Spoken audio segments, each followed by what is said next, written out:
Of motion है वो apply हो जाती। उसके बाद फिर फोर्स आएगा, ठीक है। तो फोर्स के साथ फिर से आएगा वो जहां सेंट्रीपिटल एक्सेलरेशन और सेंट्रीपिटल फोर्स की बात, और फिर वर्क पावर एनर्जी में आएगा जहां पे वर्टिकल सर्कुलर मोशन की बात होगी, that is known as non uniform circular. तो उसको सबको बाद में करेंगे, ठीक है।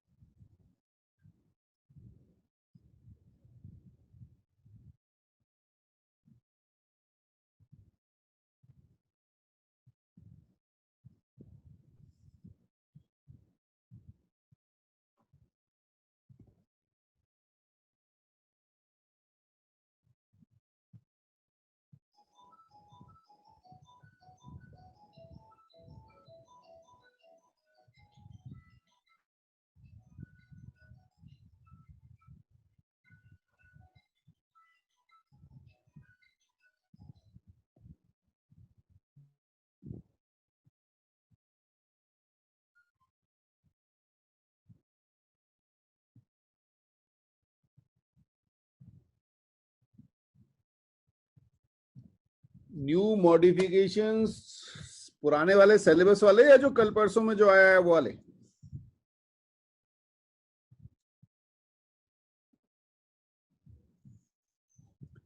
देखिए अभी उसकी गाइडलाइंस नहीं आई हैं, मतलब क्या कहें कि अभी फाइनल प्रिंट नहीं आया है। गाइडलाइंस तो आ चुकी हैं बट फाइनल पॉइंट्स नहीं आए हैं। हाँ, कुछ चेंजेस जो पहले इन्होंने किए थे, जो आपका ड्यूरेशन कम हो गया उसकी वजह से जो चेंजेस किए थे बेटा, उसमें बहुत ही माइनर से चेंजेस हैं। कहने के लिए 20% सिलेबस कम कर दिया है, लेकिन जो चीजें रिमूव की हैं वो कहीं ना कहीं आप पढ़ेंगे। अगर वो न्यूटन्स लॉ ऑफ मोशन जो है कहता है कि आप 3 लॉज मत पढ़िए, वो आपने 9th में पढ़े हुए हैं, लेकिन उसका एप्लीकेशन तो आएगा ही आएगा,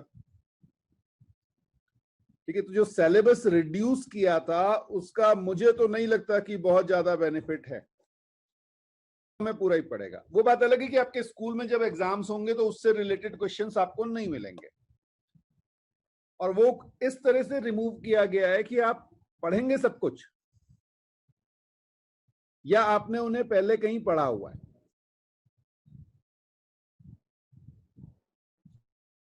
केमिस्ट्री फिजिक्स में कोई चीज कॉमन है तो उसमें से रिमूव कर दिया गया माइनर सा पॉइंट, इस तरह से उन्होंने चेंजेस किए, ठीक है।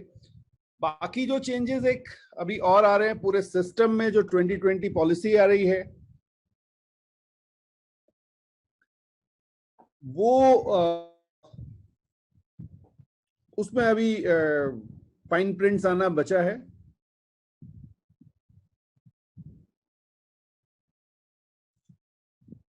तो सजल यही पूछना चाह रहे थे, कौन सी चीज?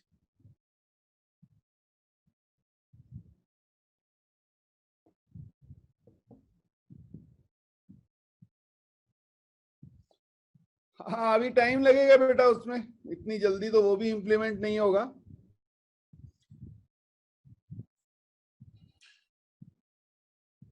बिकॉज जो बात चल रही है, कह तो दिया लेकिन इतनी जल्दी बोर्ड को ऐसी कोई प्लानिंग अभी तक बोर्ड वालों के पास तो कोई इंफॉर्मेशन नहीं आई है।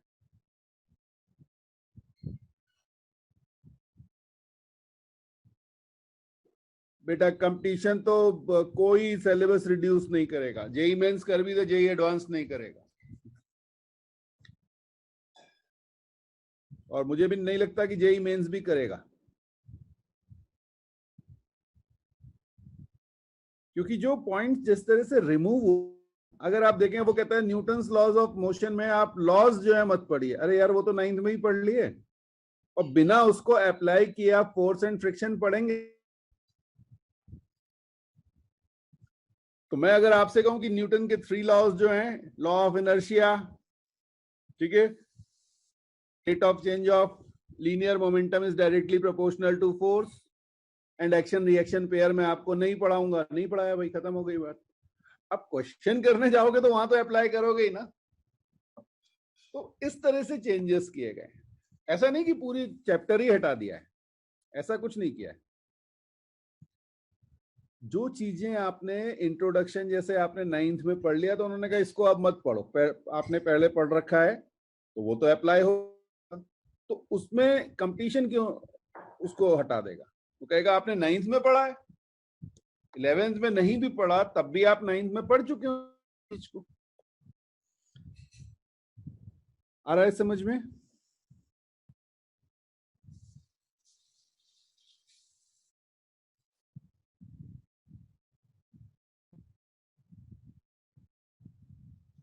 हाँ, तो बेटा कंपटीशन तो मुझे नहीं लगता कि कुछ भी रिड्यूस करेगा।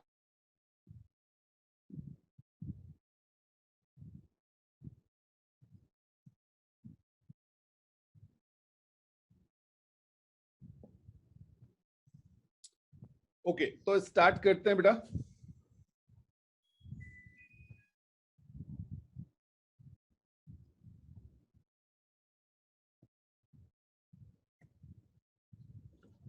Newton's laws of motion.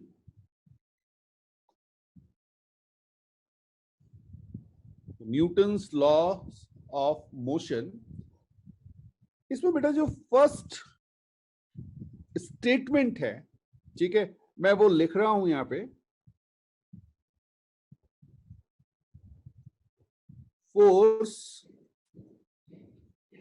Causes motion. आपको बताना है ये स्टेटमेंट ट्रू है या फॉल्स है। फोर्स कॉजेज मोशन, ये सब हमने 9th में पढ़ा था बेटा, जस्ट एक बार रिवाइज करा रहा हूं।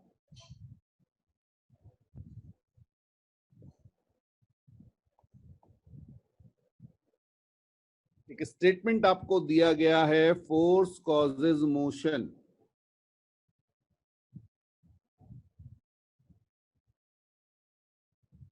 अब मोशन चैप्टर हम पढ़ के आ रहे हैं अभी, है ना, काइनेमेटिक्स में पूरा मोशन ही पढ़ा है।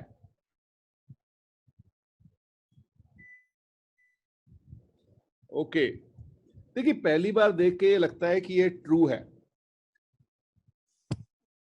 हाँ जी, ये फॉल्स है। ट्रू स्टेटमेंट अब लिख रहा हूं, force cause change in motion. Difference समझ में आया बेटा?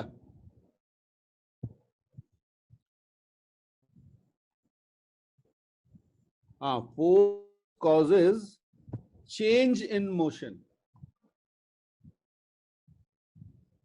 ये है ट्रू स्टेटमेंट। कोई बॉडी मोशन में है, उस पर फोर्स लगा दीजिए, उसकी स्पीड चेंज हो जाएगी, वो रेस्ट पे आ जाएगी, ठीक है। एक बॉडी किसी स्पीड से मूव कर रही है 5 मीटर पर से, आप कोई फोर्स मत लगाइए, तो ये मोशन में है और मोशन में रहेगी, ये तो पढ़ा। हाँ जी, तो यहां कहां फोर्स लगा?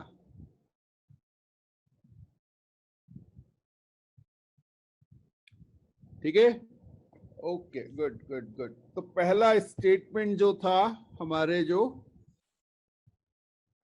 कॉन्सेप्ट्स होते हैं वो बिल्कुल क्लियर होते हैं, लेकिन कई बार हम उन्हें अप्लाई नहीं कर पाते, तो उस चीजों को ध्यान रखिएगा। तो फोर्स कॉजेज चेंज। इसके बाद हमने एक डेफिनेशन पढ़ी थी, बड़ी सिंपल सी डेफिनेशन थी, फोर्स इज अ पुश और पुल। चाहे तो लिख लीजिए,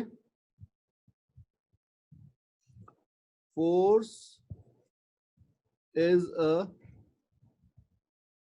पुश और पुल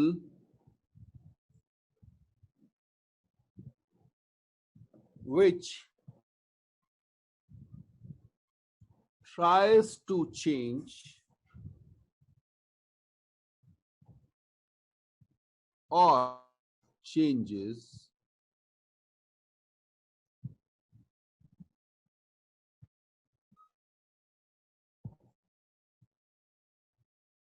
the state of motion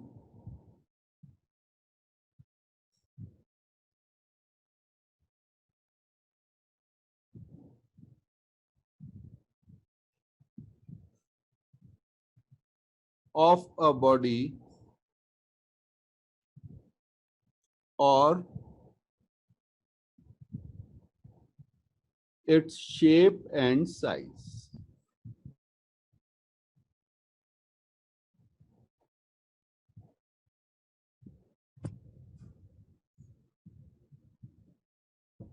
Force is a push or pull which tries to change or changes the state of motion of a body or its shape and size.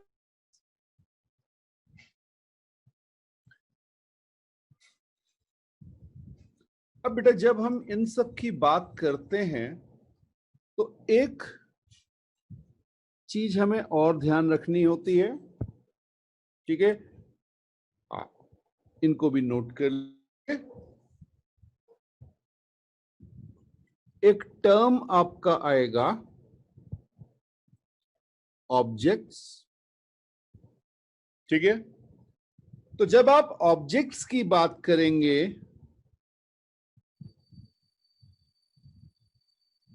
size very large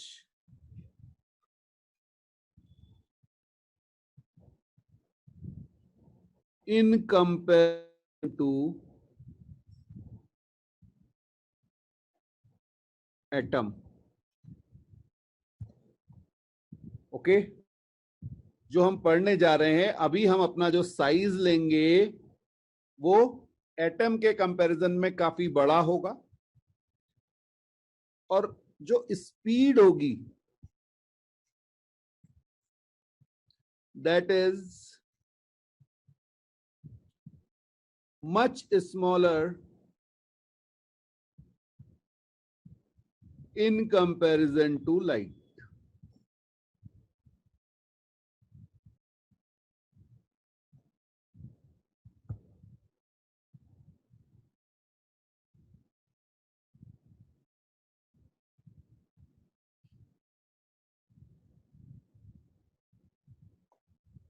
ठीक है, अब बेटा मेरी जो classes चल रही हैं वो ही इतनी ज्यादा चल रही हैं और उसके बाद नेट का इशू ये है कि कल रात में बैठा था, आपसे बात हुई थी, वो लास्ट वाला लेक्चर जो एक था वो 4 घंटे तक जो है वो अपलोड ना हो पाया।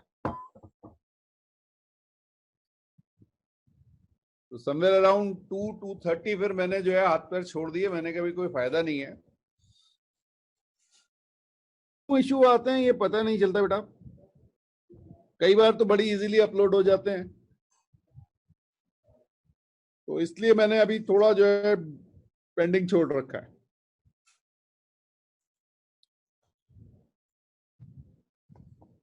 तो एक बार वो सिस्टम सही हो जाए, अपलोडिंग स्पीड आ जाए, फिर मैं उनको जो है अपलोड कर दूंगा। ठीक है, ओके। तो ये दो चीजें आपको ध्यान रखनी है बेटा, ऑब्जेक्ट्स आपके एटम के कंपैरिजन में काफी बड़े होंगे और स्पीड जो होगी वो बहुत कम होगी लाइट से, बिकॉज फिर वो रिलेटिविटी का आ जाता है बेटा। जब आपकी स्पीड इंक्रीज होती है, लाइट के बराबर पहुंचने लगती है, तो आपके मास में चेंज आने लगता है, तो वो आपके कोर्स में नहीं है। ठीक है जी, चलिए फिर आगे बढ़ते हैं। अब बेटा फोर्स को एक और तरह से आप डिनोट कर सकते हैं, ठीक है। हाँ, इस डेफिनेशंस हैं, अलग अलग ढंग से आप लिख सकते हैं।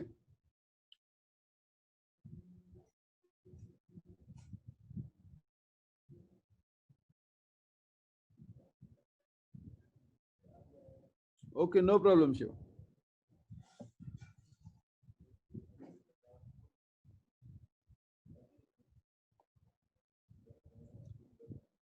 अब बेटा एक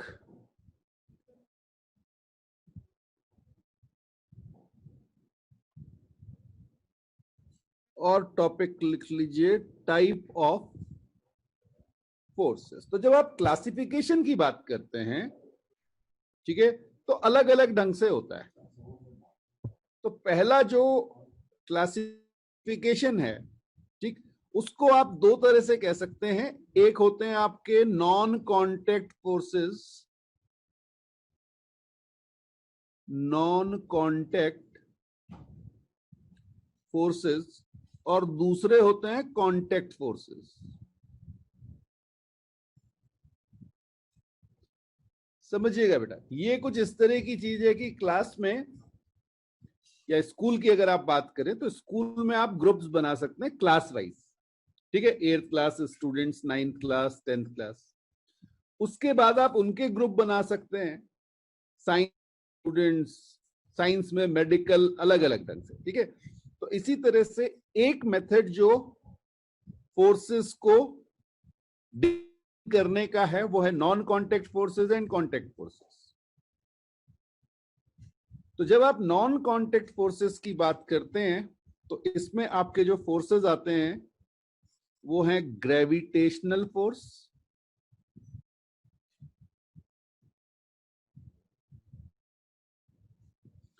और इलेक्ट्रोमैग्नेटिक फोर्स।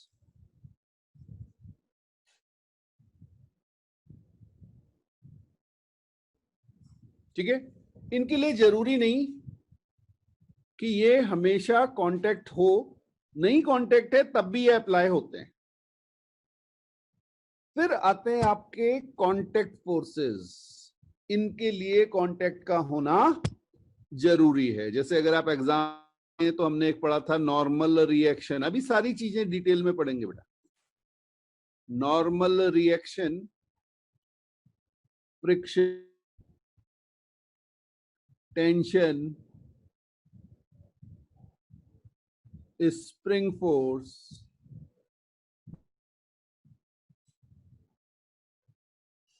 एटसेट्रा। ओके, तो इस तरह से इन्हें डिवाइड कर सकते हैं। अब मैं बात करूंगा जो टोटल फोर्सेस है बेटा, ठीक है। तो टोटल फोर्सेस जिन्हें हम स्टडी करेंगे उसमें फर्स्ट फोर्स जो हमारा है वो होगा ग्रेविटेशनल फोर्स या वेट। ग्रेविटेशनल फोर्स, या यहां पे हम उसे जनरली कहेंगे अर्थ की वजह से जो ग्रेविटेशनल फोर्स से हम कहेंगे वेट। ओके, सेकंड हम पढ़ेंगे नॉर्मल रिएक्शन,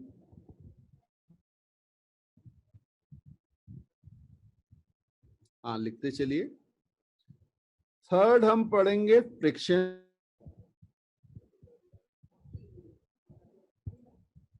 एक्चुअल में हम सारे फोर्सेस को पढ़ेंगे, फ्रिक्शन को बिल्कुल सेपरेटली लास्ट में देखेंगे, ठीक है। फ्रिक्शन का इंट्रोडक्शन यहां पे आएगा, बट फ्रिक्शन बेस्ड क्वेश्चन एकदम लास्ट में आएंगे सेपरेट।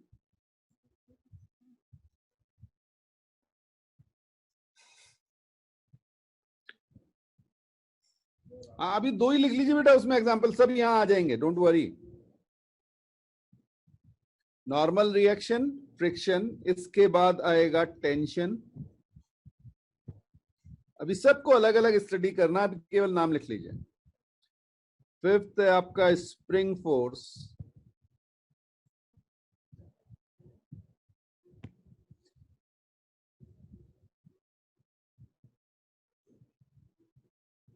ओके। अब ये 5 फोर्सेस की अगर आप बात करेंगे, चैप्टर हम पढ़ रहे हैं अभी, इन्हीं का यूज आएगा, ठीक है। तो मैकेनिक्स में ये 5 फोर्सेस यूज में आते। इसके बाद जिन फोर्सेस को हम पढ़ेंगे उसमें है एक विस्कस फोर्स,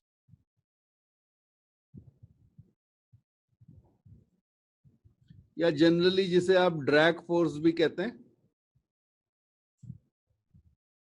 ओके।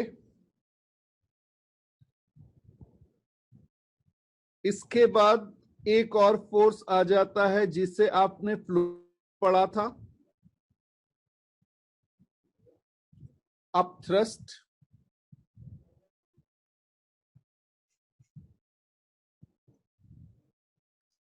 इसके बाद आपका फोर्स आएगा क्लास 12th में आप पढ़ेंगे due to charge, that is electrostatic force.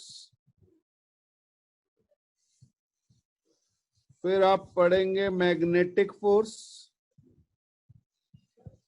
ये सब 12th में आएंगे।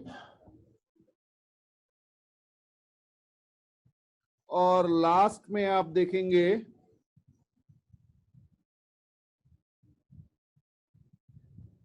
Nuclear force.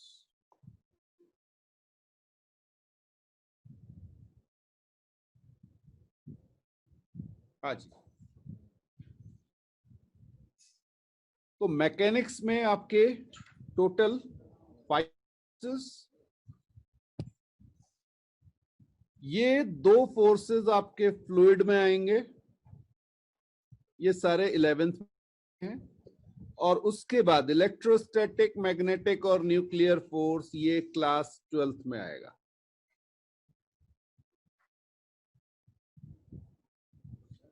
ये मैकेनिक्स और फ्लूइड आपकी क्लास 11th की है। ठीक है, तो अभी जो हम कंसेंट्रेट करेंगे वो करेंगे 5 फोर्सेस पे, gravitational, normal, friction, tension, spring force.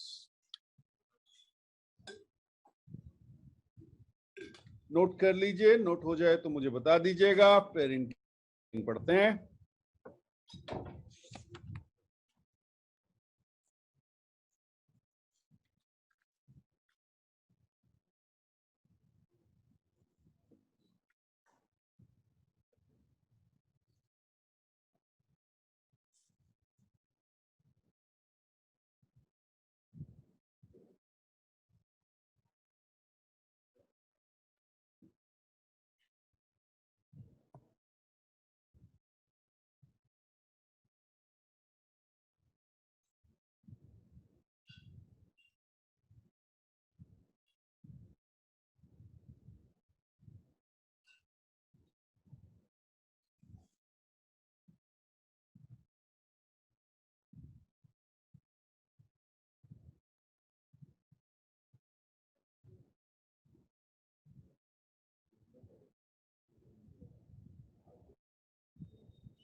हो गया बेटा?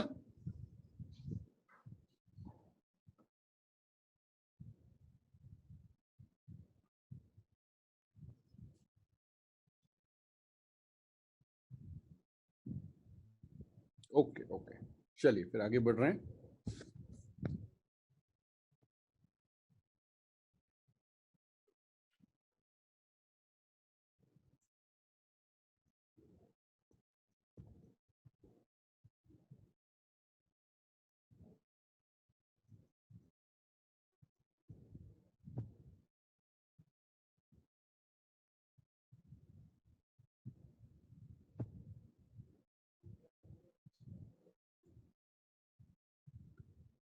अब बेटा जब हम किसी भी फोर्स को देखेंगे तो उसमें हमें कुछ चीजों को जरूरी है, अलग अलग हम फोर्स स्टडी करेंगे। ठीक, तो पहली चीज है फोर्स में क्या होना चाहिए? मैग्नीट्यूड। किसी फिजिकल क्वांटिटी में मैग्नीट्यूड का होना जरूरी है। तो फोर्स में सबसे पहले हम पढ़ेंगे कि उस फोर्स का मैग्नीट्यूड क्या होता है। ठीक है, सेकेंड हम देखेंगे उसकी डायरेक्शन क्या होती है, because force is a vector quantity. तो फोर्स के बारे में जब भी हम देखें तो हमें मैग्नीट्यूड पता होना चाहिए, डायरेक्शन पता होना चाहिए। इसके बाद बेटा आता है कि वो फोर्स लग कहां पे रहा है। ठीक है, तो पॉइंट ऑफ एप्लीकेशन ये भी इंपॉर्टेंट है। और आता है आपका line of action. Line of action और एक्शन कई बार सेम हो जाते हैं, बट जैसे जैसे आगे बढ़ेंगे तो आपको समझ में आएगा कि कई बार डायरेक्शन और लाइन ऑफ एक्शन में डिफरेंस हो जाता है।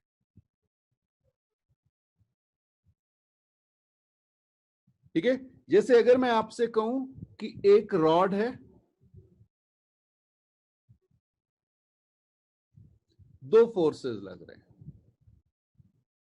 F1 and F2। तो लाइन एक्शन ये रही बेटा, this is first, this is second, लेकिन अगर डायरेक्शन देखेंगे तो वो सेम आएगी। ओके, तो लाइन ऑफ एक्शन जो है वो जिस पॉइंट पे वो अप्लाई हो रहा है, स्ट्रेट लाइन आप लगा देंगे, that is line of action. Direction unit vector आपने पहले पढ़ा हुआ है वेक्टर में, ठीक है।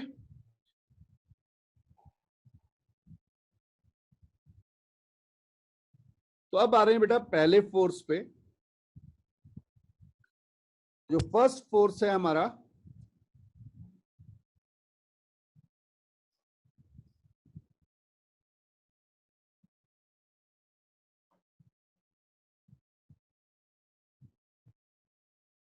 नहीं बेटा डायरेक्शन अलग चीज हो गई।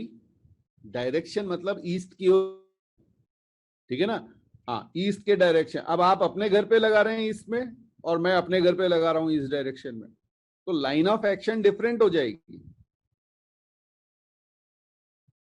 भाई। एक लाइन ये रही, ये दिल्ली में लाइन चल रही है, ठीक है, और ये देहरादून में चल रही है, तो फर्क है कि नहीं है? हाँ है, दोनों ईस्ट डायरेक्शन में, that is perfectly all right, but अलग अलग है ना।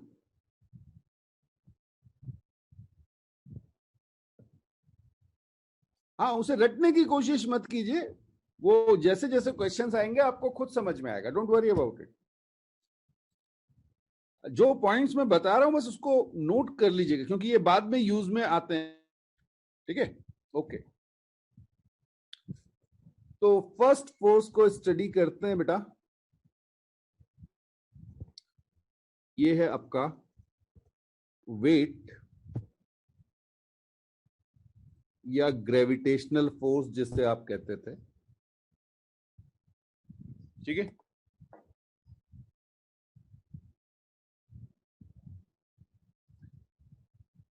Wait a body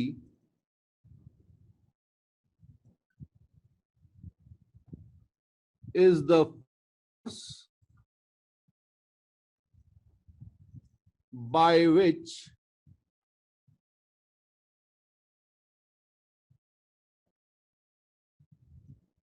body is pulled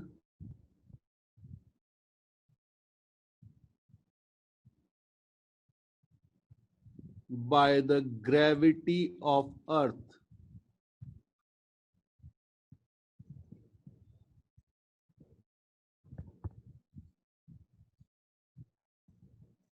If body has m and acceleration due to gravity is g, weight is defined as mg,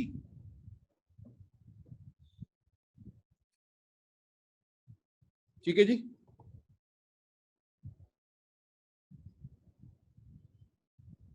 अब समझिएगा, पहला पॉइंट देख रहे हैं यहां पे,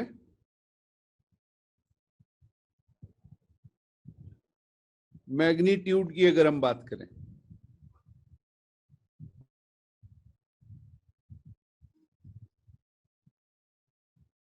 तो मैग्नीट्यूड आपका बेटा mg हो जाएगा। क्लियर है? हाँ, यहाँ पे हमें बिल्कुल क्लियर रहता है कि अगर मास m है, g एक्सेलरेशन है 9.8 या आपको दिया हुआ है, तो आपका मैग्नीट्यूड मास इंटू g हो जाएगा। अब एक चीज का ध्यान रखिएगा बेटा, ये कई बार कहा है कांस्टेंट, और कई बार इसे लिखते हैं वेरिएबल। अब दोनों समझ लीजिए कि कब कांस्टेंट होता है, कब वेरिएबल होता है। कांस्टेंट तब लेंगे when height is not comparable to R E, earth का रेडियस, हाँ अर्थ रेडियस चाहे तो लिख लीजिए। ये हमने एक एजम्पशन कहां लिया था, प्रोजेक्टाइल में भी लिया था बेटा, जी कांस्टेंट का था। ठीक है, तो आप इसको लिख लीजिए, जब जी क्या हो जाएगा, कांस्टेंट होगा,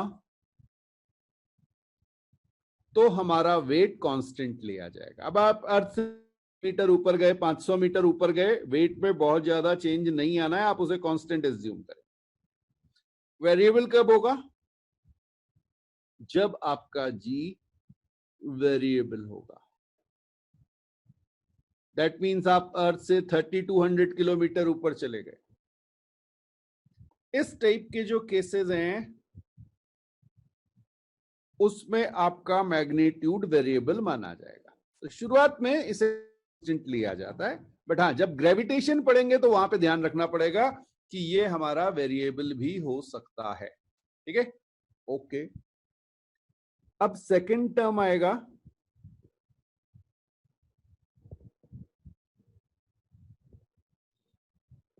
डायरेक्शन। तो डायरेक्शन है टुवर्ड्स सेंटर ऑफ अर्थ। हाँ इसको भी समझिएगा, डायरेक्शन में भी कई बार कंफ्यूजन होता है बेटा। अगर आपको अर्थ ऐसे दिखाई गई और ये रही आपकी M1 कह लेते हैं इसे, तो आपका जो वेट है वो इधर आएगा, इसको W1 कह रहा हूं बेटा। ठीक है, एक पार्टिकल मान लीजिए यहां पर है, इसको M2 कह रहे हैं। अब ये M2 इधर लगेगा, हाँ ये सेंटर, ये W2, समझ में आ रहा है? ओके। और अगर आपने कहा भाई हमने ये ग्राउंड लिया हुआ है और यहां पे आपके पास कोई पार्टिकल है M, ठीक है, या बॉडी है, जो भी आप कहना, तो आपका वेट डाउनवर्ड आएगा। तो दोनों चीजों का ध्यान रखिए। जनरल स्टेटमेंट आपको दे रहा हूं क्योंकि आगे अब हमें ग्रेविटी भी पढ़नी है। तो ग्रेविटी में जब वेट काउंट होंगे तो टुवर्ड सेंटर ऑफ अर्थ होंगे, नॉर्मल केस में डाउनवर्ड ले लेते हैं। थर्ड देखिएगा बेटा,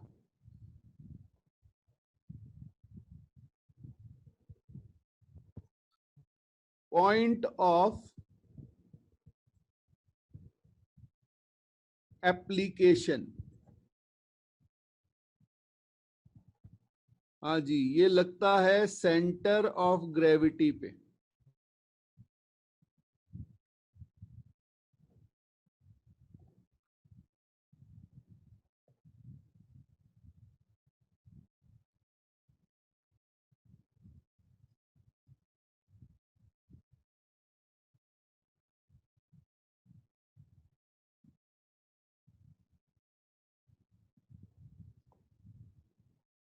ठीक है बेटा, और लास्ट आ गया आपका, हाँ जी क्या था, लाइन ऑफ एक्शन।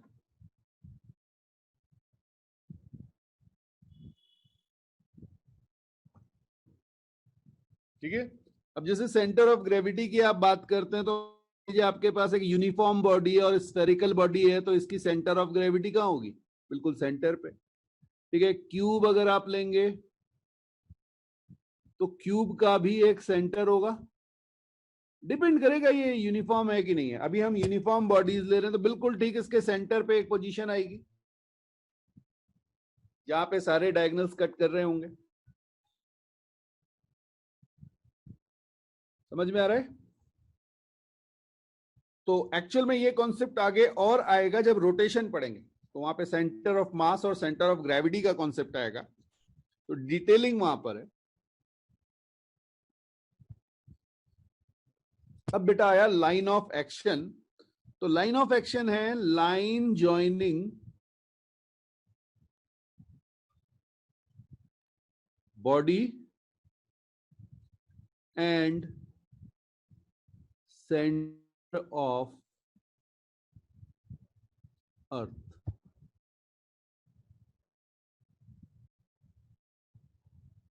इनका ज्यादा यूज रोटेशन में होता है बेटा। शुरुआत में अभी बहुत यूज नहीं आएगा, लेकिन जब रोटेट करेंगे तब आएगा। तो जरा सी इसको समझते हैं। मान लीजिए मेरे पास ग्राउंड ऐसे आया हुआ है और इस पे मैं एक ब्लॉक रख दूं। ये एक ब्लॉक रखा हुआ है,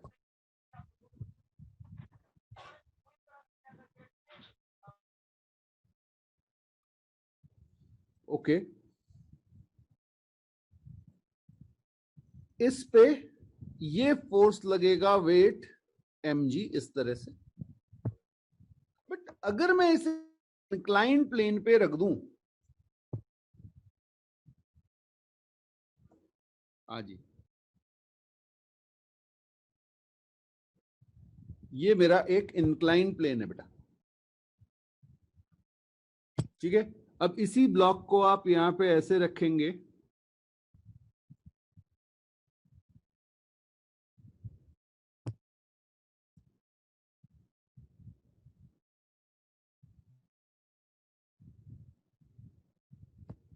ओके। अभी भी जो वेट होगा ना बेटा वो ऐसे ही होगा।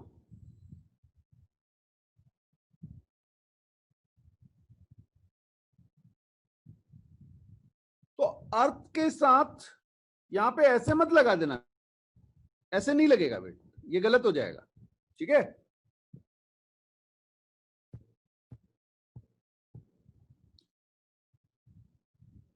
जो हॉरिजॉन्टल है उससे डाउनवर्ड डायरेक्शन में आएगा, ये ध्यान रखिएगा।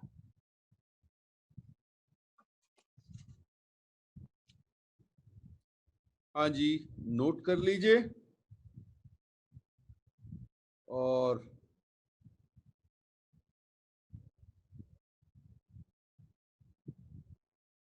है विजिबल?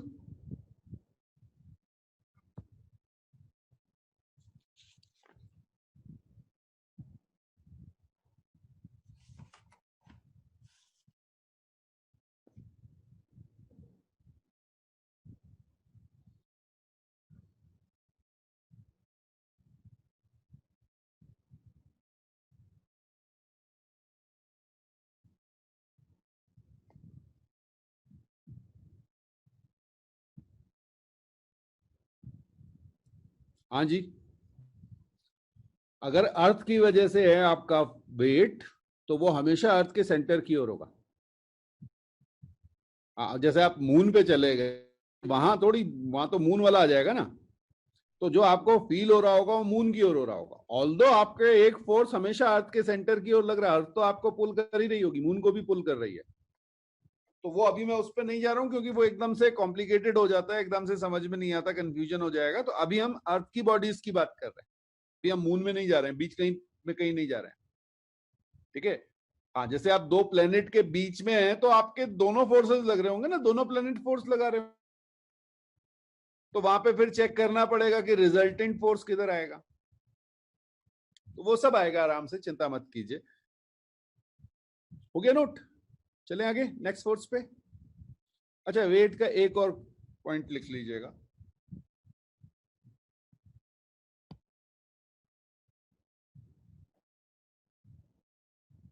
हाँ जी, इसको स्टार के साथ लिखिएगा।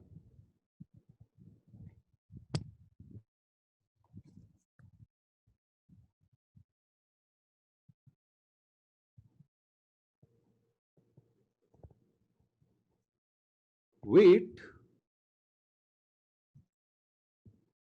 what we measure, ठीक है ना। जो आप वेट कहते हैं ना, मेरा वेट इतना है, is react of weighing machine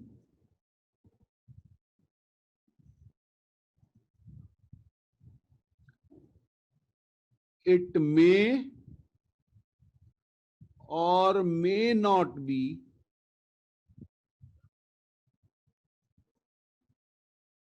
equal to mg।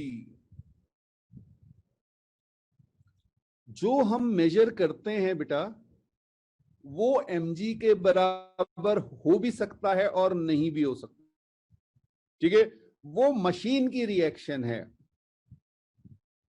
तो ये आगे आपको समझ में आएगा जब न्यूटन्स लॉज ऑफ मोशन पढ़ेंगे। तो बट ये इंपॉर्टेंट पॉइंट है, इसको ध्यान में रखना है कि वेट हमारा जो मशीन बताती है वो गलत भी हो सकता है। बट अगर आप अपने वेट की बात करेंगे, आप पूरी अर्थ में कहीं चले जाइए, वो m/g ही रहेगा।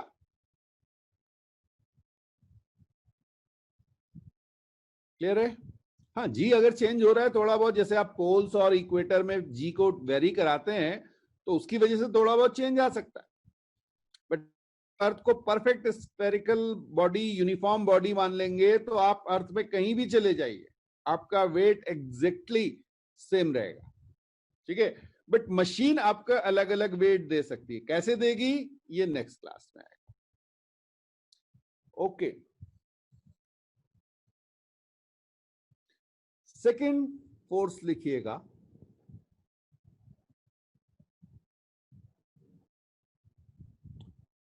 Normal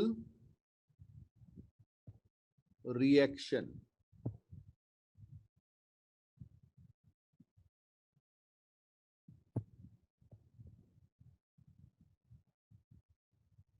normal reaction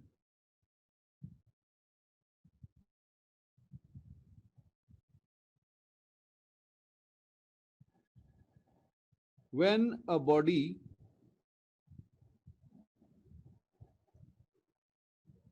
is pressed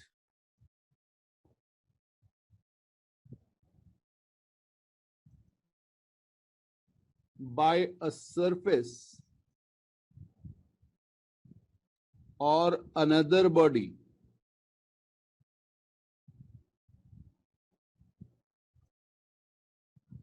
a force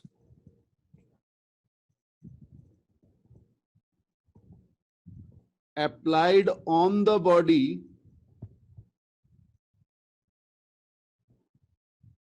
by the surface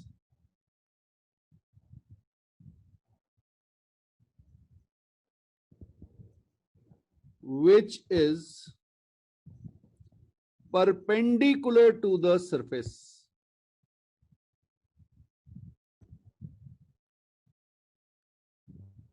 Okay? When a body is pressed by a surface or another body, a force is applied on the body by the surface which is perpendicular to the surface and acting into the body.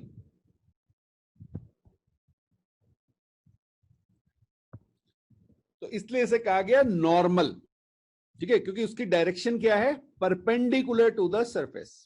जरा सी इसको समझते हैं कि ये क्या है। ठीक, ये मैं आपको एक ग्राउंड में रखी हुई एक बुक, ब्लॉक, जो भी आप कहना चाहें, ठीक है ना, ये M है। अब जरा केवल इस ब्लॉक को देखिए बेटा, केवल इस ब्लॉक को, भी ग्राउंड को नहीं देख रहे हैं। ये हमारे पास ब्लॉक हो गया। तो एक तो इस पे आपका क्या लग गया बेटा, वेट लग गया, पहला फोर्स हम पढ़ चुके हैं। अब समझिएगा, यहां देखिए ये सरफेस कांटेक्ट में है, और जहां भी सरफेस कांटेक्ट में है और प्रेस हो रही है, तो वेट जब नीचे लगेगा तो ये ग्राउंड को या सरफेस को प्रेस करेगा। तो ये सरफेस क्या करेगी, इस पे एक फोर्स, यहां आपको दिखा देता हूं, ये कांटेक्ट सरफेस है, ठीक है। इस कांटेक्ट सरफेस पे एक फोर्स लगेगा अपवर्ड डायरेक्शन में, और इसे आप कहते हैं नॉर्मल रिएक्शन, ठीक है। अच्छा, अब कोई ये कह सकता है सर ये तो ब्लॉक की बात हो गई, जरा ग्राउंड की बात कर ले। ग्राउंड की बात देखिए बेटा, अब ग्राउंड में क्या होगा, इसी नॉर्मल का रिएक्शन पेयर लग रहा होगा। भाई ग्राउंड में भी यहां पे आप देखेंगे तो कांटेक्ट होगा ना, यही तो रखा हुआ था ये ब्लॉक। ये वाला पोर्शन देखिए बेटा, तो यहां पर ग्राउंड को भी प्रेस हो रहा है, तो ये ब्लॉक क्या करेगा, ये ब्लॉक ग्राउंड पे फोर्स लगाएगा और वेट नहीं होगा, ध्यान रखना। वो बात अलग है, इस केस में ये नॉर्मल mg के बराबर आ जाएगा, लेकिन वेट ग्राउंड पे नहीं लगता। ग्राउंड पे क्या लगेगा, नॉर्मल रिएक्शन लगेगा।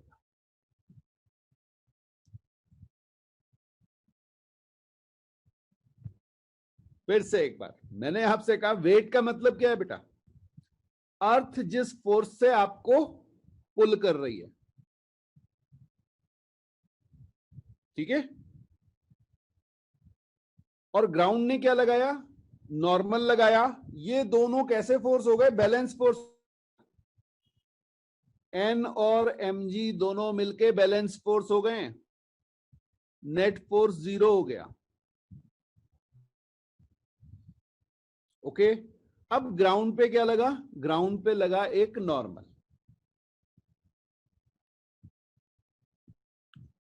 और कभी कभी ये ज्यादा होता है तो आपने देखा होगा वहां पे जो है एक इंप्रेशन आ जाता है, एक गड्ढा सा बन जाता है, ठीक है। आप गद्दे पे खड़े हो जाइए, हाँ मैट्रिसेस पे अपने, तो क्या होगा, उस मैट्रिसेस पे नॉर्मल लगेगा और वो मैट्रिस प्रेस हो जाएगा, ठीक है।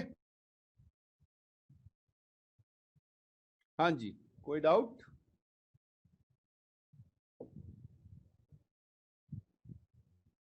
चलिए और देखते हैं, और देखते हैं।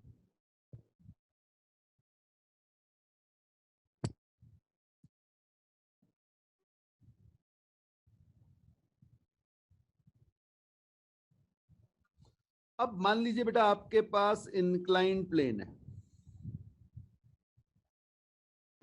ठीक है। इस इंक्लाइन प्लेन पे आपने एक ब्लॉक रख दिया इस तरह से,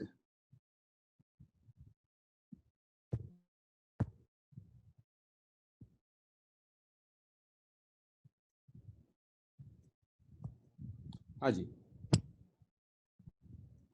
क्लियर। अब अगर आप इस केवल इस ब्लॉक को देखेंगे, इस वे में केवल ब्लॉक को स्टडी कर रहे हैं, ठीक है, तो इस पे एक फोर्स आप जाएगा, वेट mg। अब जरा सी कांटेक्ट सरफेस देखिएगा बेटा, ये रही आपकी कांटेक्ट सरफेस, ठीक है। हाँ, तो यहां पर ये जो कांटेक्ट सरफेस है इसके परपेंडिकुलर डायरेक्शन और बॉडी के अंदर जाना है, तो समझना बेटा, इस पॉइंट से दूसरी सिरे से बाहर निकाल देना चाहे तो यहां पे आप देखेंगे इस सरफेस पे ये अंदर की ओर जा रहा होगा, ये समझ में आया। यहां से ये बॉडी के अंदर चला गया, तो जो सरफेस कांटेक्ट में है वहां से हमेशा इनवर्ट्स रह जाएगा, परपेंडिकुलर टू द सरफेस। ये हमारा कहलाएगा नॉर्मल रिएक्शन, या कई बार इसे सिंपल नॉर्मल से भी, खाली रिएक्शन से भी डिनोट किया जाता है। हाँ जी, ड्रॉ कर लीजिए, कोई डाउट हो तो मुझसे पूछ लीजिए।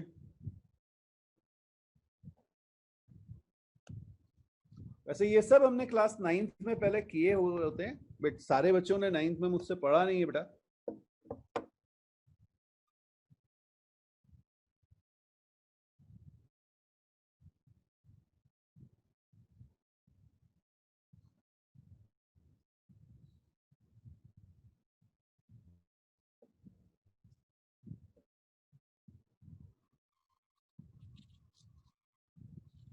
हाँ, नोट हो जाए तो मुझे बता भी दीजिएगा बेटा।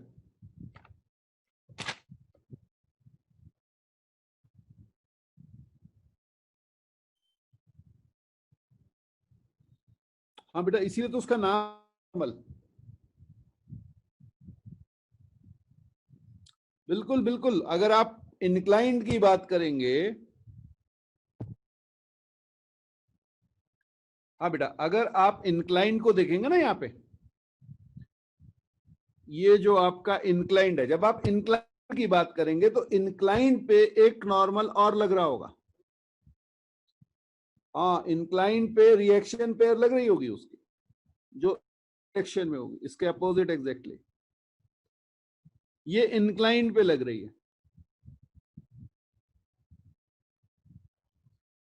फोर्सेस हमेशा पेयर में होते हैं ना, ये तो पढ़ा है।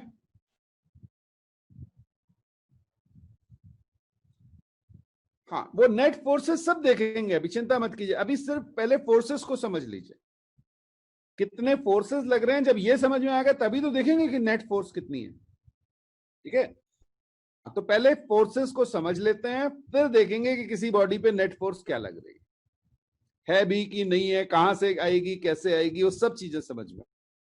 ठीक, ओके। अच्छा, नॉर्मल रिएक्शन के बारे में एक चीज और देख लेते हैं। मान लीजिए मेरे पास एक स्फेरिकल बॉडी है,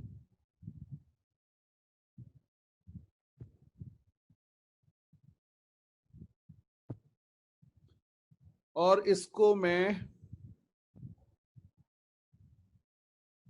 किसी सरफेस पे भी, ठीक है, ओके, वेरी गुड। तो ये बेटा आपने देखा यहां पे सिंगल पॉइंट कांटेक्ट होगा। अब एक काम और करते हैं, एक सरफेस और ले लेते हैं, और ये सरफेस कुछ ऐसे रख देते हैं।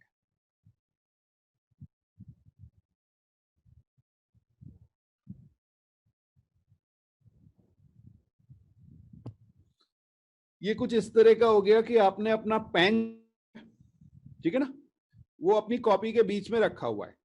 तो पेन जो है वो आपका सिलिंड्रिकल होगा, स्फेरिकल तो नहीं होगा, पेन सिलिंड्रिकल होगा, बट वो सतरा होगा। या आप एक बॉल ले लीजिए, हाँ, सपोज जेम्स खा रहे हैं आप, चोरी छिपे, सडनली कोई आ गया, आपने कहा अरे यार लो नहीं तो कम हो जाएंगे, तो जेम्स उठा के कॉपी के बीच में रख दिए, वो जो स्फेरिकल बॉल है आपकी। ठीक है, अब देखिए क्या होगा, जब आप इस बॉल की या जो भी सिलेंडर है आपकी, इसकी बात करेंगे, तो इस पे एक कांटेक्ट यहां पर है, इज कांटेक्ट 1, और एक कांटेक्ट यहां पर है। समझ में आ रहा है बेटा? इन दो जगह आपके नॉर्मल लगेंगे, और नॉर्मल आपको पता है सर्किल में हमेशा सेंटर से पास करता था, पढ़ा था ना? हाँ, मैथ्स में थ्योरम पढ़ी होगी बेटा। तो एक रिएक्शन ये आएगी,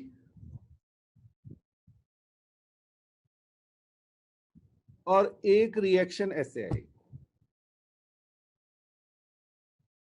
I am calling them N1 and N2। समझ में आ गया? और ये रहा आपका, ब्लैक कलर से दिखा देते हैं, ये रहा आपका सेंटर।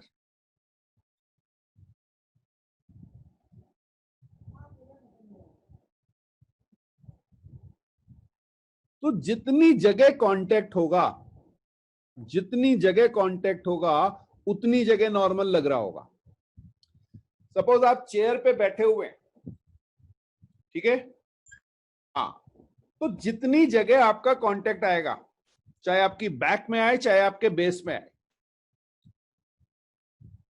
हर जितनी जगह कांटेक्ट होगा और आपकी बॉडी प्रेस हो रही है, वहां पर नॉर्मल फोर्स आ रहा होगा। आप यहां देखिए, अगर मैं दो ऐसे करके प्रेस कर दूं बेटा, दिख रहा है आपको? तो दोनों थंब पे नॉर्मल लग रहा होगा, इस पे अंदर की ओर, इस पे इधर की ओर, लाइक दिस।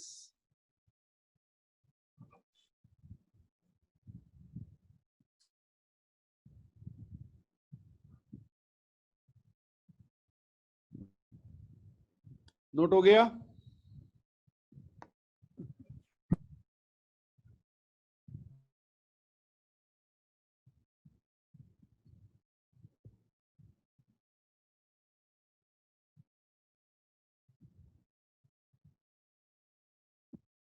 हाँ बेटा, जब आप ये जो आपको पीसेस दिखाए हुए ना ब्लैक कलर के, इन पे भी नॉर्मल होगा, बिल्कुल सही बात है।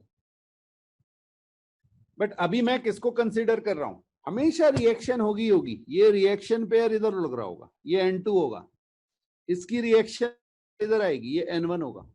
रिएक्शन तो हमेशा होगी, एक्शन रिएक्शन तो हमेशा होंगे साथ में, वो कभी सेपरेट हो ही नहीं सकते।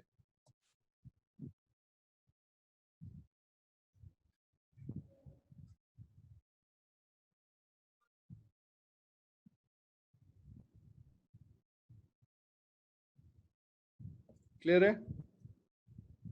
Okay, good good good.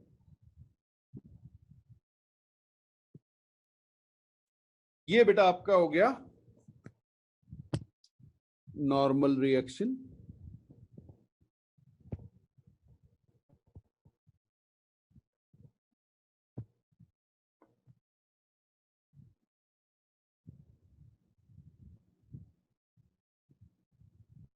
एक मिनट।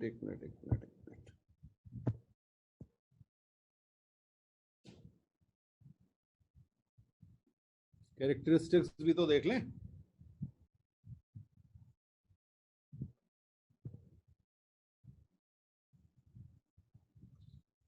तो पहली बेटा नॉर्मल का मैग्नीट्यूड क्या होगा, ठीक है? मैग्नीट्यूड, तो जब आप नॉर्मल के मैग्नीट्यूड की बात करेंगे तो it depends on other forces. अभी बस इतना लिख लीजिए, आगे देखेंगे नॉर्मल कितना आएगा, क्या आएगा, ठीक है? बट ये डिपेंड करता है कि और फोर्सेस क्या लग रहे हैं, इस पे डिपेंड करता है कितनी फोर्स के साथ बॉडी प्रेस हो रही है किसी body.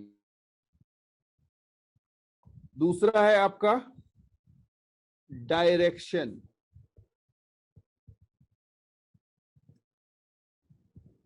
Direction is perpendicular to the surface in contact, ठीक है?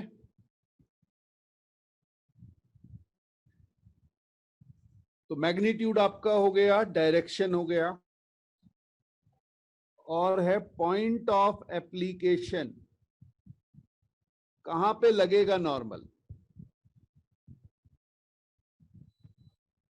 ठीक है? तो ये लगेगा सरफेस इन कांटेक्ट, जो सरफेस कांटेक्ट में है वहां पर लगेगा।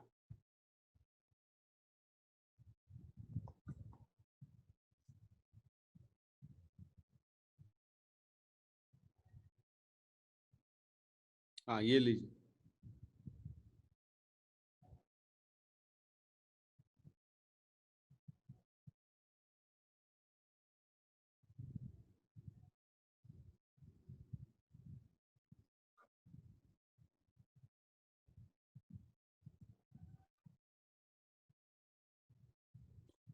और लास्ट में आएगा लाइन ऑफ एक्शन, तो ये आपका आ जाएगा, फिर से डायरेक्शन की तरह होगा ये, ठीक है?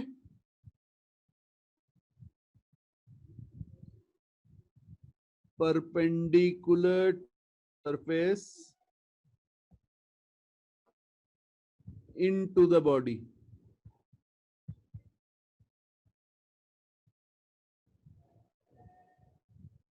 तो ये आपकी लाइन ऑफ एक्शन हो गई। ये और डिटेल में समझ में आएगा आपको जब आगे बात करेंगे। देखिएगा यहां पे, देखिए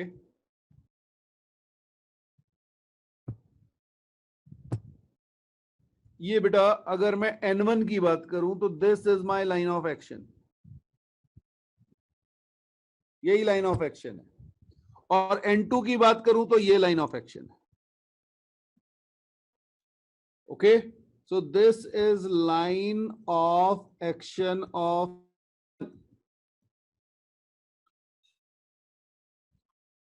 तो मैक्सिमम जगह डायरेक्शन और लाइन ऑफ एक्शन सेम होता है, बट फर्क पड़ता है। वो कब पड़ेगा वो देखेंगे, वो रोटेशन में आएगा, अभी इतनी जल्दी नहीं आना है, ठीक है।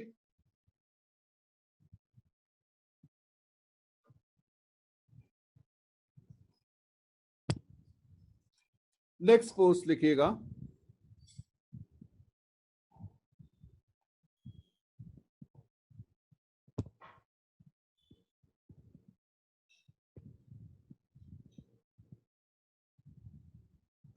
Friction.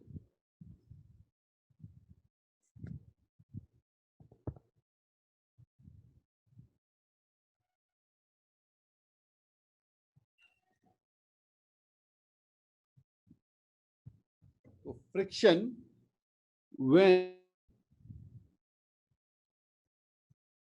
two rough surfaces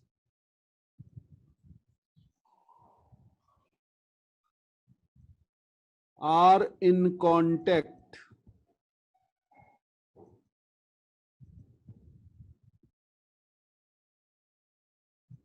and tries to move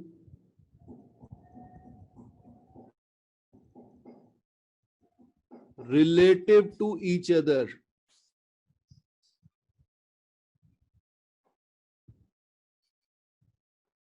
then a force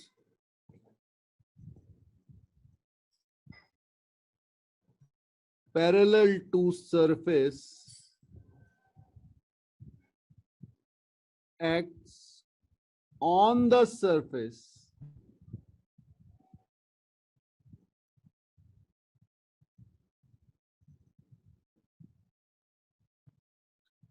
Haji.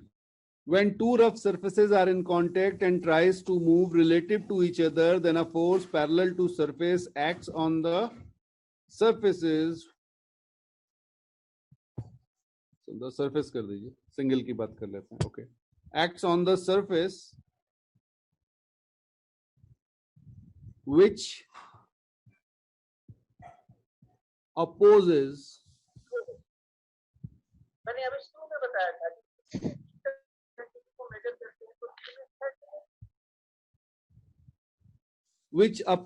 the relative motion.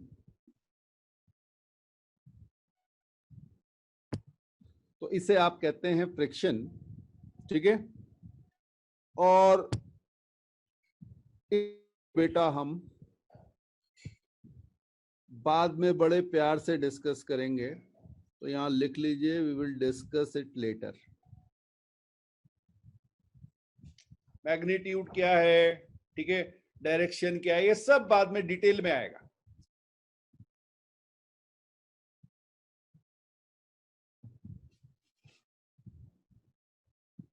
बस इंट्रोड्यूस कराना था, इसलिए मैंने यहां पे आपको इंट्रोड्यूस करा दिया, डिटेल में डिस्कस होगा।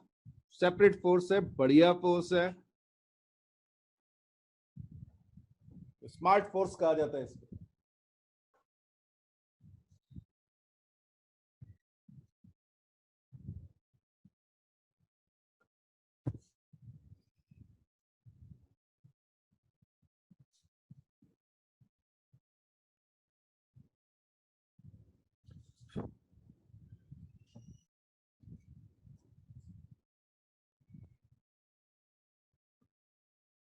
नेक्स्ट फोर्स लिखिएगा बेटा,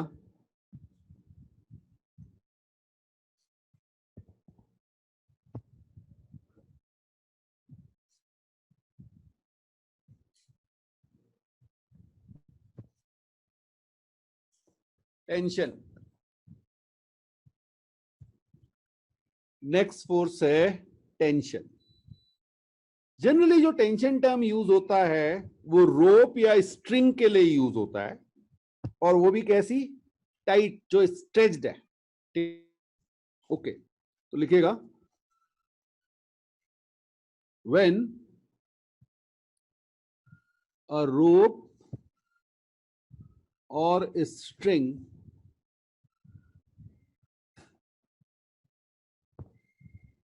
is in stretched। एक्चुअल में स्ट्रेच का मतलब लेंथ चेंज नहीं है, ध्यान रखिएगा। स्ट्रेच का मतलब यहां पे टाइट, ठीक है। स्ट्रेच टर्म जो है वो दिमाग में आता है कि लेंथ चेंज हो गई, तो स्ट्रेचिंग वो वाली स्ट्रेचिंग नहीं है, एक्सटेंशन नहीं है, ठीक है। व्हेन अ रोप और string is in stretched position,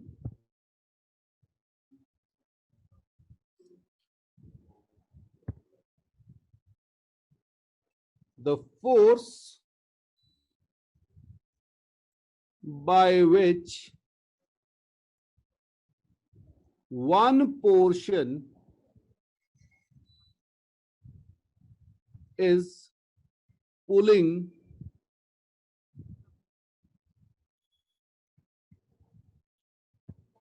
other portion.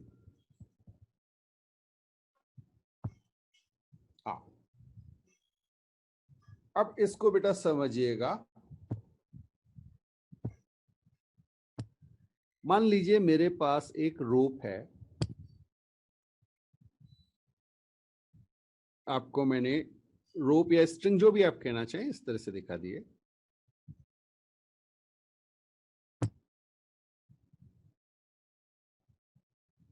Clear? और इसको अगर स्ट्रेच रहना है, दैट मीन्स आप इसे यहां से खींच रहे होंगे, यहां से भी खींच रहे होंगे, ठीक है। तो ये हमने इस पे एक फोर्स है और ये बिल्कुल टाइट सिचुएशन में है। अब इसको एज्यूम कीजिए कि आपने इसको बी काटना नहीं है, काटेंगे तो ये लूज हो जाएगी, जस्ट इमेजिन करना है। ये आपने यहाँ पे एक इसका कट ले लिया सपोज, ठीक है। तो अब अगर आप देखेंगे तो आपकी जो ये रोप होगी ये कुछ इस तरह से बन जाएगी। अब जरा समझिएगा, यहां से आप एक फोर्स एफ लगा रहे हैं, मैं दोनों को आपको सेपरेट करके दिखा रहा हूं। आपने यहाँ प्लीज ध्यान रखिएगा, ये जस्ट इमेजिन कर रहे हैं, हम अपने दिमाग में सोच रहे हैं कि ऐसे काट दिया हमने। बेटा इसको अगर हम 1 कह लें और इसको 2 कह लें, तो आप देखोगे 1 पार्ट को सेकंड पार्ट अपनी ओर खींच रहा होगा और ये सेकंड वाले को अपनी ओर खींच रहा होगा। इसी को आप कहते हैं क्या? टेंशन। टी से डिनोट किया जाता है।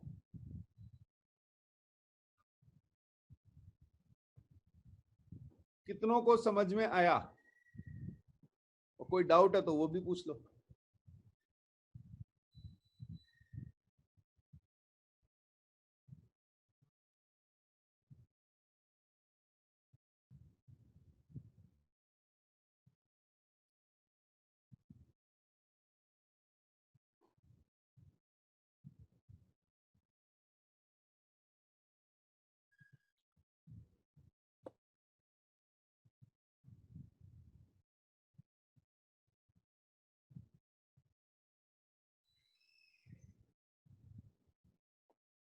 नोट हो जाए तो मुझे बता दीजिएगा बेटा।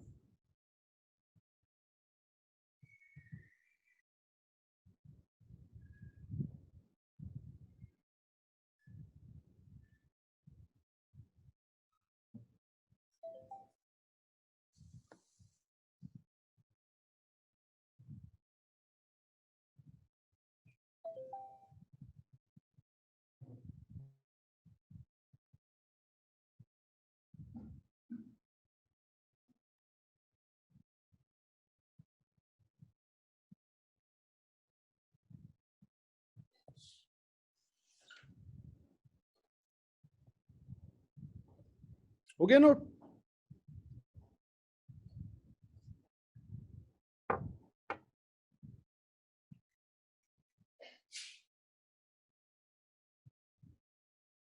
Can you hear me? Hello?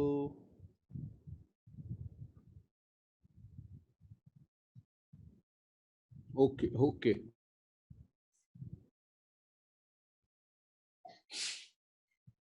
ठीक ठीक है बेटा, ठीक है।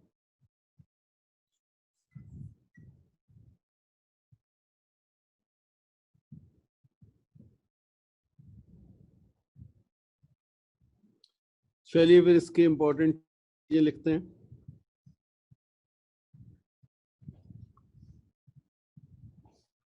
लिखिएगा बेटा। Tension is a pulling force. हमेशा ध्यान रखना बेटा, टेंशन हमेशा खींचेगा। Tension is a pulling force and always act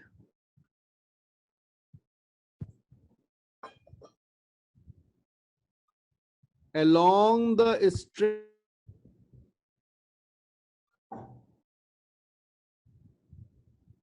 away from the body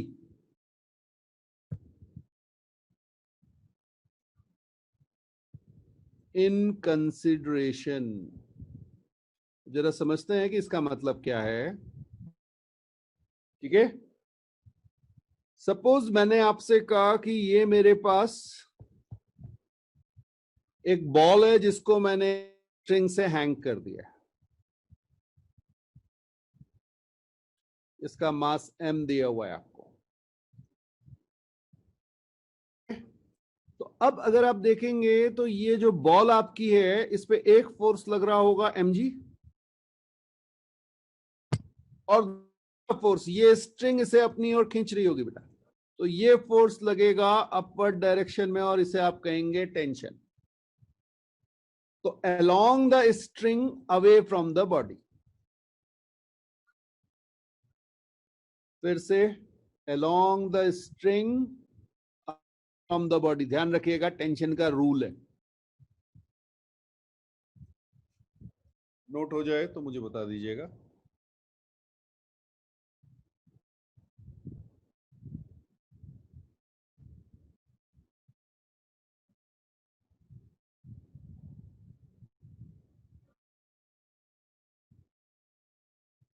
okay,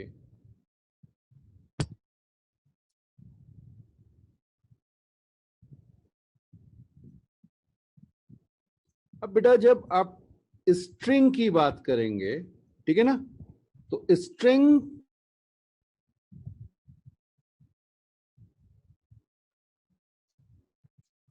strings are always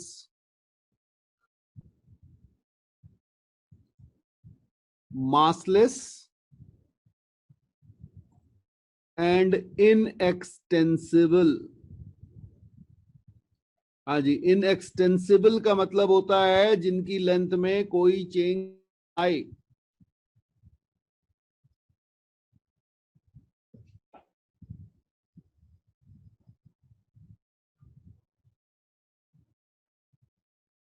हाँ बेटा, इस क्वेश्चन में देखिए ये हवा में लटका हुआ है, तो यहां ग्राउंड है, यहां नॉर्मल कहां आ रहा है, ये तो हवा में। ठीक है, तो यहां नॉर्मल नहीं है भाई, यहां टी और mg बराबर है। मैंने आपसे क्या कहा था, ये हवा में है ना, बॉल जो है, बॉल किसी स्ट्रिंग से लटका दोगे तो ग्राउंड को थोड़ी टच कर रही है। ओके, तो strings are always massless and inextensible। Inextensible means no change in,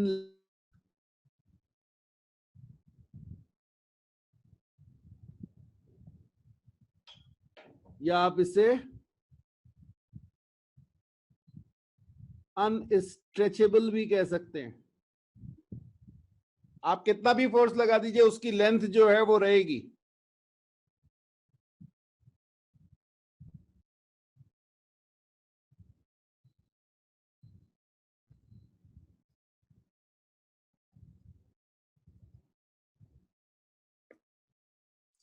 तो जब तक आपसे कहा ना जाए, ठीक है, तब तक strings are always massless and inextensible treat करना है आपको। इसको आप कहते हैं बाय डिफॉल्ट सिचुएशन। चाहे तो लिख लीजिए, अगर मेंशन नहीं किया हुआ है। हाँ, मेंशन कर दिया कि स्ट्रिंग 1 kg का है, 2 kg का है, तो फिर आपको लेना पड़ेगा, फिर तो कोई बात ही नहीं है। ठीक है, अब एक और चीज समझते हैं, ये बहुत यूज में आएगा।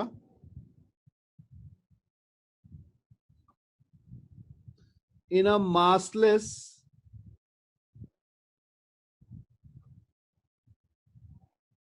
string tension is same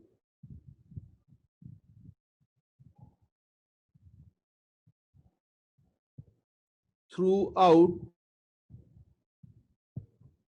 the string.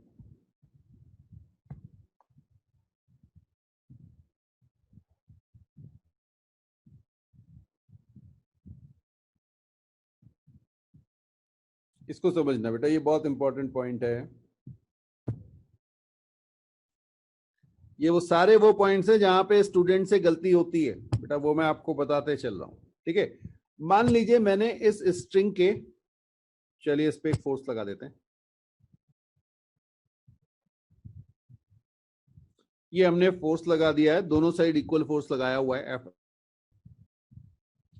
और मैं इसको छोटा सा इस पे सेक्शन ले रहा हूं।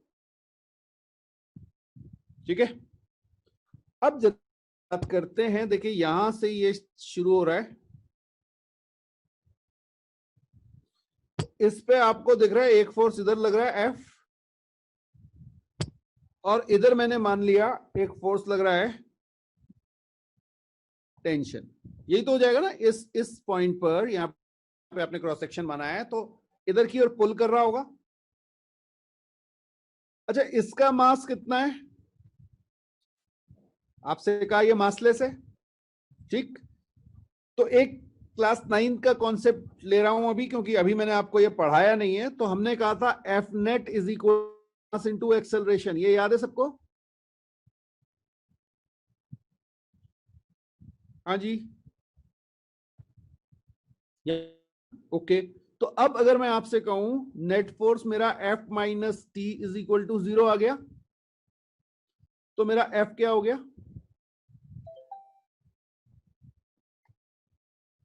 टी के बराबर। ये समझ में आया? ओके ओके, चलिए अब बेटा इस रीजन को देखिएगा, इस छोटे से रीजन को यहां पे दिखा रहा हूं आपको। ये मेरे पास ये छोटा पोर्शन है ना, चलिए इस पे हमने अब मान लिया इधर की ओर T1। आप में से कुछ लोगों ने कहा नहीं नहीं सर, हम तो कहेंगे दोनों साइड अलग अलग टेंशन है। चलो भाई मान लो, बोले आंख बंद करके क्यों आप पे यकीन कर ले, मत करो भाई। लेकिन आपको पता है ये M कितना है? 0। तो अब फिर से आप देखेंगे क्या आ जाएगा बेटा इक्वेशन, नेट फोर्स आपका आ जाएगा T1 minus T2 is equal to 0। That means T1 is equal to T2। ये कितनों को समझ में आ गया?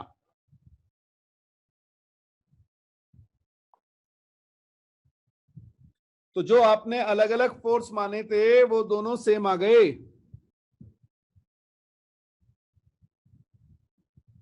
ठीक है, मैंने आपसे क्या कहा बेटा, ये मेरे पास स्ट्रिंग है, ये वाला स्ट्रिंग है, ये छोटा सा रेड कलर से आपको दिखाया हुआ, इसको थोड़ा सा इनलार्ज कर दिया। आपने कहा सर हमें नहीं लगता कि दोनों जो है टेंशन सेम होती है। अच्छी बात है। तो आपने कहा सर एक साइड हमने T1 ले लिया, ये रहा, और दूसरी साइड से T2 ले लिया। भाई दोनों साइड खींच सेक्शन, इसको 1 कह लो, इसको 2 कह लो। तो एक साइड 1 खींच रहा है, दूसरी साइड 2 खींच रहा है। रस्सी सेक्शन है ना, इस छोटे से पार्ट को अपनी ओर खींचने की कोशिश करेंगे। Net force is equal to mass into acceleration. और अभी अभी आपसे कहा कि ऐसा होता है मासलेस। तो T1 माइनस T2 कितना आ गया? 0। इसका मतलब दोनों टेंशन क्या होंगे? सेम होंगे। प्लीज ध्यान रखिएगा, किसके लिए समझा रहा हूं? मासलेस स्ट्रिंग के लिए। कोई डाउट?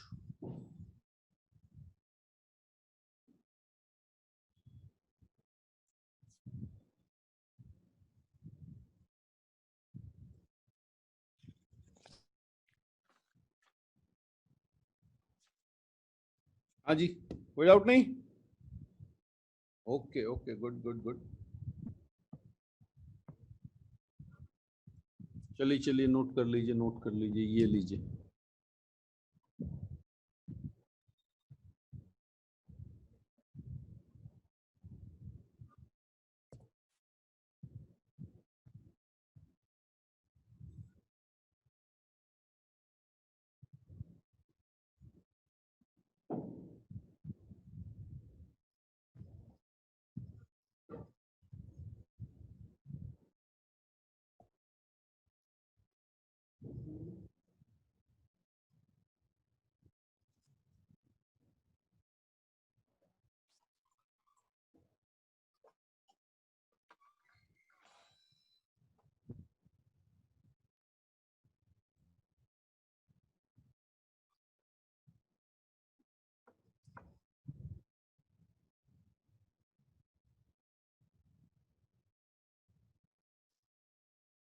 ओके।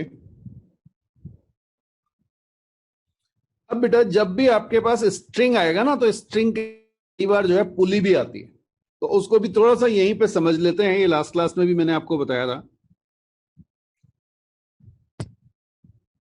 तो यहां पे बेटा एक पुली और समझ लीजिए, क्योंकि जहां भी स्ट्रिंग आएगा वहां पे आ सकती है, ये नहीं कि हमेशा आएगी, बट आ सकती है, तो पुली है। तो पुली जानते हैं ना क्या होता है? Pulley is mechanical agent which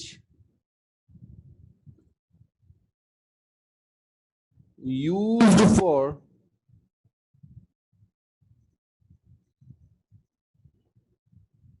changing the direction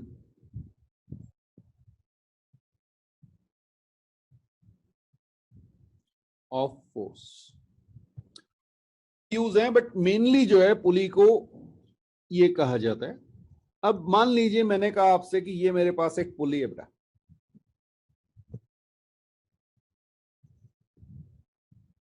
क्या बात सर पुली ना बन रहा?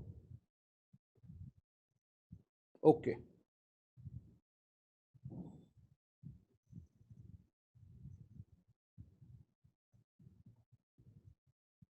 ठीक है, और इसके आप दोनों साइड स्ट्रिंग डालेंगे इस तरह से।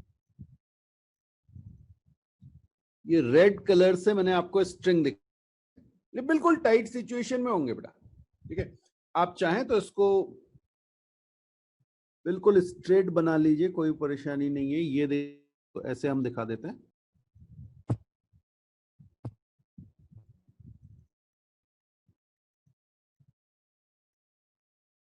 ओके, और यहां पर आप कुछ मास हैंग कर दीजिए।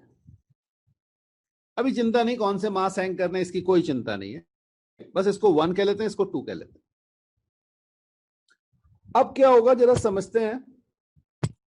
जब आप 1 वाले पीस को देखेंगे ना, ये जो दिख रहा है आपको 1 ब्लॉक आपने बनाया, तो इस पे एक फोर्स लग रहा होगा W1 वेट नीचे की ओर, और एक बेटा इस होगा टेंशन जो ऊपर की ओर खींचेगा।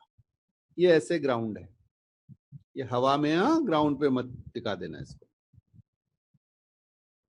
तो ये इधर की ओर टेंशन लग जाएगा। अब समझिएगा, जो चीज मैंने भी आपको ऊपर कराई, ये हम कैसी लेंगे? मासलेस। अब ये सिंगल स्ट्रिंग, पूरी एक ही स्ट्रिंग दिख रही है ना आपको, रेड। हाँ, तो इसमें यहां पर भी टेंशन क्या होगा? टी। अब बेटा समझना, जब आप बात करोगे सेकेंड ब्लॉक की, तो इस W2 लग रहा होगा, ये इधर गया। ठीक है, और इस पे भी टेंशन किधर लग रहा होगा? ऊपर। नीचे मत लगा देना, रोप हमेशा खींचेगी। अब जरा सी समझते हैं, वो देखिए बेटा, पुली पे स्ट्रिंग जो है वो इधर आ रही है,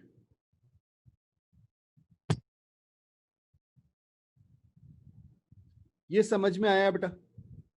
तो पुली पे जो टेंशन लगेगा वो ऐसे लगेगा। हाँ, यहीं पे आपको दिखा दूं इस वे में।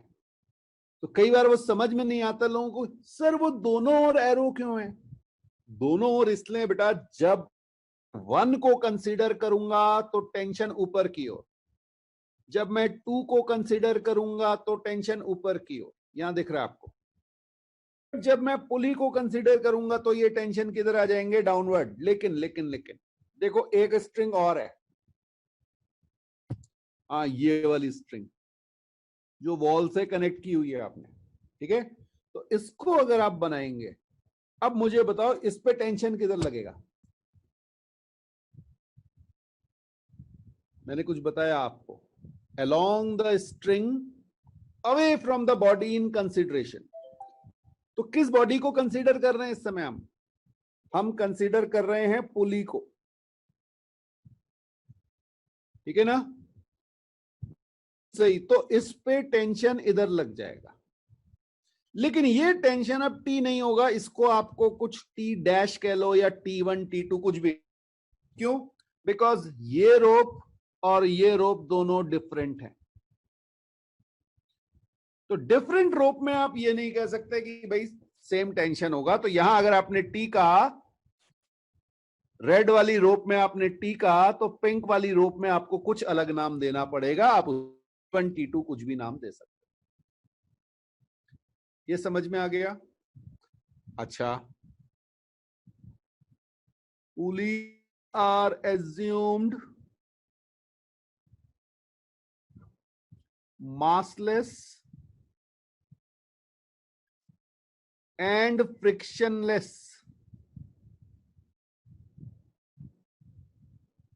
unless specified।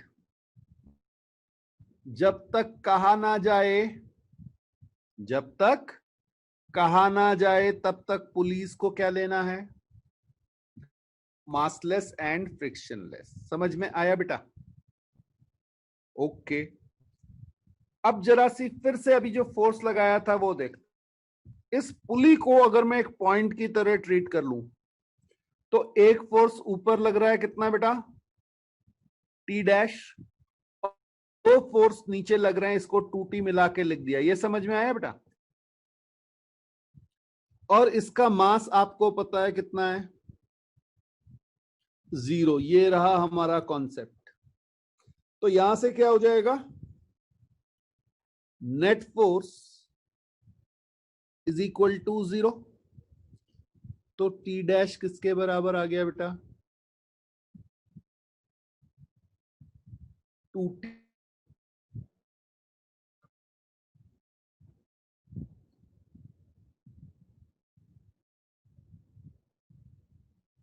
ये बेटा समझ में आ रहा है तो बोलिए।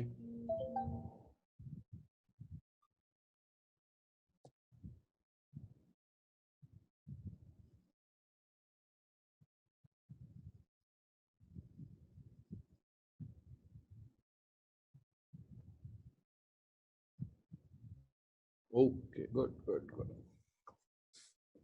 तो बेटा आज जो है वो यहां पर कंप्लीट करते हैं, ठीक है? तो हमने पहले से 3 फोर्सेस समझ लिए। अब हमारा एक फोर्स बचा है, स्प्रिंग फोर्स। इसको नेक्स्ट क्लास में समझेंगे, ठीक? लेकिन एक चीज का ध्यान रखिएगा, अगर ये फोर्सेस आपको क्लियर नहीं हैं तो आगे क्वेश्चंस करने में मुश्किल हो जानी। पूरे फोर्स में कुछ नहीं है बेटा। थ्योरी अगर आप बात करेंगे तो वो तो आप 9th में पढ़ चुके हो। हाँ, ये फोर्सेस आप जरूरी है। क्वेश्चंस टेढ़े मेढ़े आएंगे, बहुत सारे आएंगे, चीजें और है। एक और कॉन्सेप्ट आएगा, that is free body diagram, ठीक? न्यूटन्स लॉ की बात करेंगे तो वो वही सब है जो 9th में पढ़ा था, बट क्वेश्चंस में अप्लाई करना बिल्कुल अलग अलग हो जाएगा। तो क्वेश्चंस तब कर पाएंगे जब हमें यह समझ में आएगा कि फोर्सेस कौन कौन से हैं, ठीक है? ओके। अब देखिए बेटा, कुछ लोगों को अभी डाउट हो रहा है कि ये पुलिंग है। अब जरा समझिए ना इसको। ये देखिए, मैं ब्लॉक 1 बना रहा हूं। ब्लॉक 1 थोड़ा बड़ा करके दिखा दिया। ये ब्लॉक रहा बेटा, ठीक है? अच्छा, मैंने आपसे कौन कौन से फोर्सेस कहे? मैंने आपसे कहा भाई वेट होता है। अब जिसका भी मास होगा उसका वेट होगा, तो ये तो लगेगा। ये W1 लग गया। W1 किधर लगता है? आपको डाउनवर्ड लगता है, ठीक है? ओके। आप चाहो तो इसे m1 इंटू जी लिख सकते हो, जहां पे m1 इसका मास होगा, g इसका एक्सेलरेशन। अब दूसरा फोर्स मैंने आपको बताया नॉर्मल। नॉर्मल तो तब लगेगा जब कोई सरफेस प्रेस कर रही होगी। ये तो हवा में लटका हुआ है। अब जब हवा में लटका हुआ है तो इसका मतलब ये हो गया कि भाई कोई और बॉडी इसे टच नहीं कर रही है, तो नॉर्मल इस पे लगेगा नहीं, ठीक है? अच्छा, फ्रिक्शन अभी पढ़ा ही नहीं है तो फ्रिक्शन लगाने की जरूरत ही नहीं है। फ्रिक्शन वैसे भी दो सरफेसेस कांटेक्ट में होनी चाहिए, यहां कांटेक्ट में है नहीं कोई सरफेस। अब आया टेंशन, तो भैया टेंशन लगा दो। टेंशन के लिए क्या कहा था? along the string away from the body. तो भैया यहां पर स्ट्रिंग कनेक्टेड थी, ये स्ट्रिंग बना दी आपने। अब बॉडी से अवे का मतलब क्या हो गया यार? दूर जा रही है। तो दूर जाने का मतलब इस रस्सी के थ्रू, इस रस्सी के अलोंग, यही तो हो गया डायरेक्शन। तो ये मेरा टेंशन आ गया। ठीक है, ऐसे ही दूसरा वाला बन जाएगा। अब जरा पुली को देखो, ये आपकी पुली रही। पुली में कितनी जगह रस्सियां बंधी हुई हैं? पुली के साथ रस्सी का कांटेक्ट दिख रहा है आपको? एक यहां पे रेड वाली दिख रही होगी बेटा,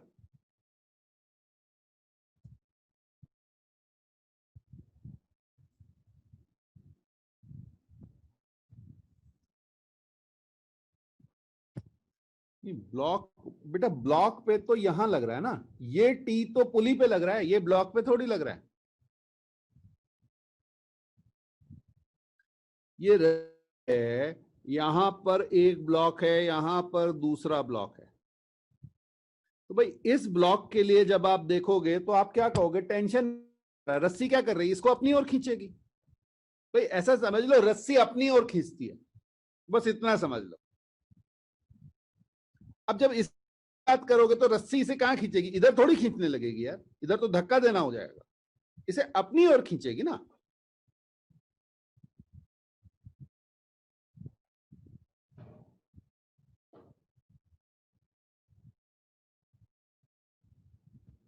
ठीक है, ये समझ में आ गया?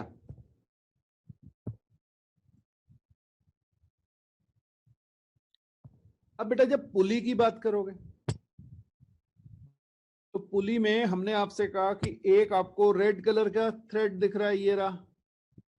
ये तो ब्लैक बन गया, चलो कोई बात नहीं, आ गया रेड। और एक ऊपर जो है वो ब्लैक है इस तरह से। अब जिसमें आपने टेंशन मान लिया, रेड वाले में कितना टेंशन माना है? रेड वाले में, रेड वाले में ये टी माना ना। तो इसमें हर जगह टेंशन क्या रहेगा? जब तक इसके मास को आप एज्यूम नहीं करेंगे। तो मास तो मासलेस लेना है। तो ये क्या करेगा? ये नीचे की ओर खींचेगा विद टी, और ये रोप अलग हो गई, इसलिए आप कुछ अलग नाम दे दोगे, इसको आपने टी डैश नाम दे दिया।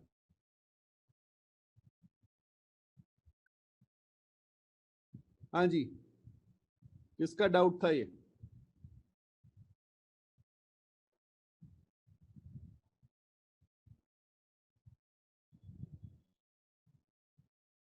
चलिए,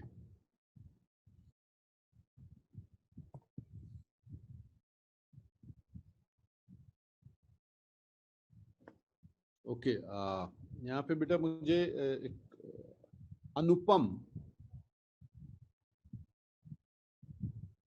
अनुपम कैन यू हेयर मी?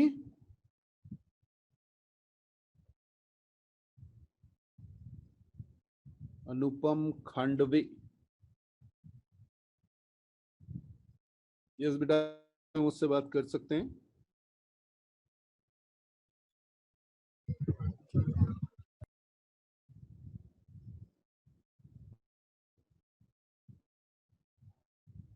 अनुपम आप कहां से बेटा?